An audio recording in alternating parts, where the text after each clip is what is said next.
इसके पीछे वाला जो वीडियो था वो हम लोग पढ़े थे दूरी और विस्थापन, उसके रिलेटेड पूरा न्यूमेरिकल बनाए थे, ठीक है। क्योंकि चैप्टर का नाम ही है स्पीड एंड वेलोसिटी, जिसको गति और वेग कहते हैं, ठीक है।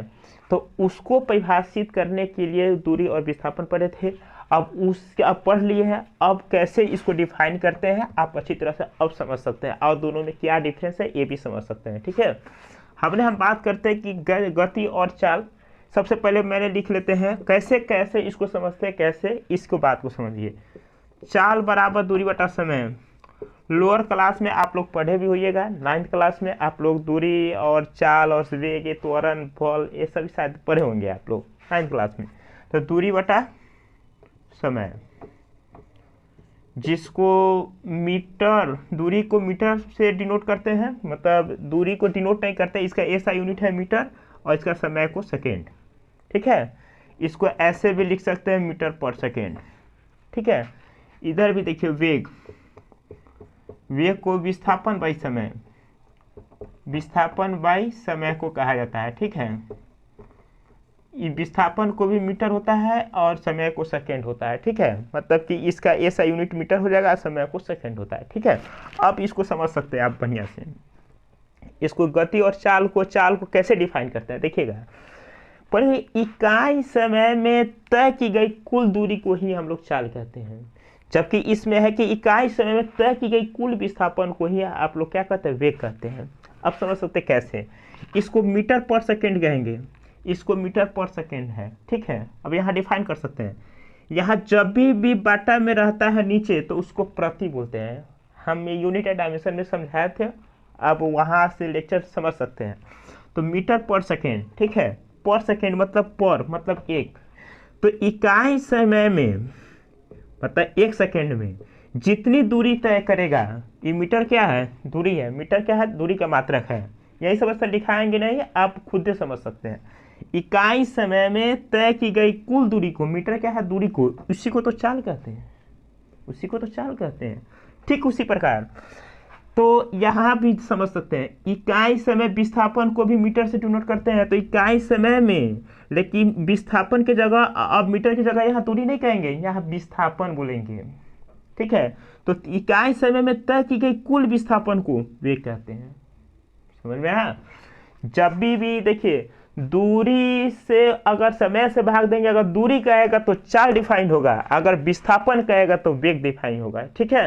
एक लाइन का वर्ड है, क्या है कि एक समय दोनों में कॉमन है, तो दोनों कॉमन नहीं है, मतलब कि जितना भी समय देखिएगा बाटा में तो उसको इकाई मानिएगा कि इकाई समय में ऊपर वाला जो होगा उसकी कुल ले लेना, जो कहेगा उसका परिभाषा हो जाएगा एक लाइन में। अब यहाँ अच्छी तरह से समझ सकते हैं फिर से कि चाल बराबर दूरी बटा समय होता है। तो इकाई समय में तय की गई कुल दूरी को ही चाल कहते हैं। जब दूरी यहाँ रहेगा तो चाल डिफाइंड होगा, अगर विस्थापन रहेगा तो वेग डिफाइंड होगा, ठीक है। एक लाइन में आंसर है, ठीक है। तो अब समझ सकते हैं इसको बढ़िया से। तो आप लिख सकते हैं इकाई समय में तय की गई कुल दूरी चाल कहलाता है, ठीक है। जबकि यह हो जाएगा इकाई समय में तय की गई कुल विस्थापन वेग कहलाता है, ठीक है। आप यहां समझ सकते हैं, इसी से डिफाइन किया, याद करने का नहीं है। हम जो भी पढ़ाएंगे याद करने नहीं देंगे, समझने देंगे एक लाइन में कि इकाई समय में जो दूरी कहेगा तो चाल डिफाइंड होगा, विस्थापन कहेगा तो वेग डिफाइंड होगा, एक लाइन में। यही अंतर है कि दूरी विस्थापन इसलिए पढ़ाए थे कि अगर दूरी को अगर समय से भाग देंगे तो चाल डिफाइंड होगा, अगर विस्थापन को अगर ये मने समय से भाग देंगे तो वेग डिफाइंड होगा, एक लाइन में। वही हम बात करते हैं, यही अंतर है। इसीलिए दूरी और विस्थापन पढ़ा जाता है सबसे पहले स्पीड एंड वेलोसिटी पढ़ने से पहले, ठीक है। अब हम बात करते हैं दूरी क्या है। एक अदिश राशि है जिसमें केवल परिणाम होता है, डायरेक्शन नहीं होता है। जबकि विस्थापन में क्या है, विस्थापन क्या है, एक कहते भी हैं हम कि अंतिम बिंदु से प्रारंभिक बिंदु से अंतिम बिंदु तक मिलाया जाता है। तो जिसकी ओर मिलाया जाता है एक डायरेक्शन है उसमें, तो एक डायरेक्शन हो गया और इसका मैग्नीट्यूड तो खुद होता है, दूरी है तो मैग्नीट्यूड होगा। तो इसमें डायरेक्शन और मैग्नीट्यूड दोनों होता है। यही कारण है कि यह वेक्टर क्वांटिटी है और एक अदिश राशि है। यह अदिश राशि है और एक वेक्टर क्वांटिटी मतलब सदिश राशि है। तो क्या है, यह अदिश है और ये क्या है, सदिश है। क्या है, एक सदिश राशि है, सदिश राशि है। अब हम नहीं लिखाएंगे कि इसमें दिशा नहीं होती है, इसमें दिशा होती है। इसमें बहुत सारे टीचर लिखाते हैं लेकिन खुद अदिश सदिश में इंक्लूड कर दिए कि अदिश है तो ऑलरेडी इसमें परिणाम है लेकिन दिशा नहीं है। इसमें सदिश है कि इसमें दोनों है, ऑलरेडी है, सीधी सीधी सीधी बात है, एक लाइन में खत्म।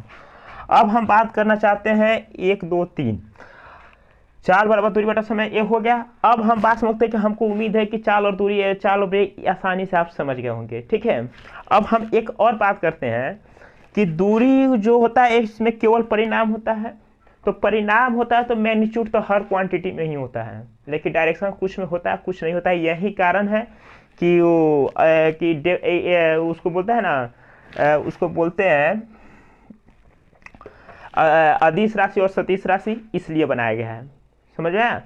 अब हम यहाँ और इसको डिफाइन कर सकते हैं कि चाल को आगे क्यों नहीं पढ़ते हैं और वेग को आगे पढ़ते क्यों हैं, ये बात है। तो वेग है भले दूरी में परिणाम है, तो यही कारण है कि दूरी में परिणाम है तो परिणाम तो सब क्वांटिटी में दिशा नहीं होता है। यही कारण है कि चाल यहीं पे खत्म हो जाता है, इसे अब पढ़ना नहीं पड़ता है और इससे रिलेटेड कोई थ्योरी भी नहीं है। थ्योरी हो भी नहीं कर सकता है, आगे खोज हो भी नहीं सकता है, इससे आगे थ्योरी बन ही नहीं सकता है एक लाइन में। जबकि वेग है, विस्थापन भाई समय है, तो विस्थापन एक ऐसा यूनिट है जिसमें दिशा भी है, कुछ परिणाम भी है और कुछ मैंने कुछ परिणाम क्या, परिणाम और दिशा दोनों होता है। तो अब यहाँ होता है कि अब दिशा, तो दिशा की बात करेंगे तो दिशा क्या हो सकता है, एक तो हॉरिजेंटल में फेंक सकता है और एक वर्टिकल में फेंक सकते हैं, ठीक है। तो यहाँ वेग क्या होता है, दो प्रकार का हो जाता है, मैंने दो टर्म में मैंने किसी मैंने दो मैंने टर्म में डिफाइंड होता है यहाँ। तो एक वर्टिकल के लिए अलग हो जाता है, वर्टिकल के लिए अलग हो जाता है और हॉरिजेंटल के लिए अलग हो जाता है, ठीक है। हम आगे बात करेंगे हॉरिजेंटल और वेग जब त्वरण पढ़ाएंगे, इसको अगर टाइम के रिस्पेक्ट में भाग देंगे वेग को तो त्वरण आता है।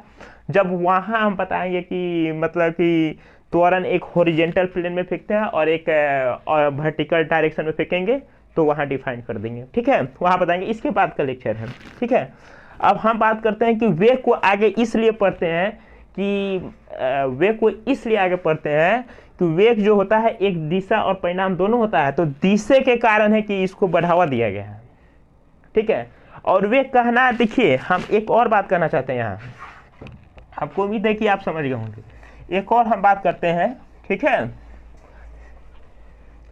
कि जो वेग है, तो वेग हो सकता है कि एक सर्कुलर मोशन में भी हो सकता है, एक लीनियर मतलब कि एक सरल रेखा पर भी हो सकता है और एक आवर्त भी होता है। आप पढ़े होइएगा, एक आवर्त होता है ऐसी, इसको क्या कहते हैं, वृत्तीय,